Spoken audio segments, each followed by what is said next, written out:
So will the simulation win? Is the simulation winning?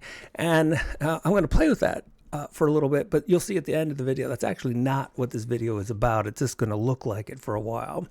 And so I want to start off with a interview Keanu Reeves recently did, where he describes going to this director's house, and the director's young kids had never seen the Matrix movie. So he had asked Keanu, he said, could you explain it to him? And he said, well, it's about these humans who are lost in a computer simulated world, and they're trying to find their way back to the real world. And the director's young daughter said, who cares if it's real? And I thought, that's so powerful, because it shows so explicitly how we are slowly transforming our experience as humans from being in the conscious real world to living more and more in these simulated thought constructions. And maybe our ancestors only thought maybe an hour a day, like the Ph.D. Now we're up to half a day in these living in these mind-wandering, thought-created simulations. And we're also doing something that's happened in the last 200 years, where technology is actually reinforcing these thought-simulated worlds and bringing them closer and closer to reality. So if you look at any movie, the special effects have gone from, Superman kind of flying 50, 60 years ago to now. Any Marvel movie, it would be indistinguishable if you were really there and that was really happening versus watching the movie.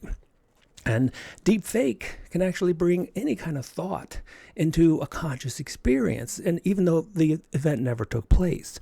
And I sometimes tell about my experience with Sophia, and she's an artificial human being. She's a simulated human being. She is simulated to look like a human, and she's simulated to think and respond and talk like a human. And it was at the end of a conference, and they just turned, so it was my turn to talk with her, and right in the middle of it, they just shut her off. And so I have a strange selfie with her where she's just kind of motionless, but she was, doing a pretty good job imitating humans for quite a while. But give her 50 years, and then we'll see exactly how convincing and how close she is to the real thing. What I'm pointing out here is, if we connect the dots, it's almost as if the simulated world is replacing our time in real conscious reality. And I've talked about this many times in postmodernism, but here's the paradox. We appreciate the real world when we're in it. And ironically, when we're seduced and lost in the simulation, then we appreciate the simulation. And so it almost feels like the two are battling it out, and one might win. But that's not at all what the video is about. In fact, I'm going to leave with a quote, one of my all-time favorite quotes by Allen, and I think that far better captures the play that we're doing when we leave these thought-created worlds and we come back to reality.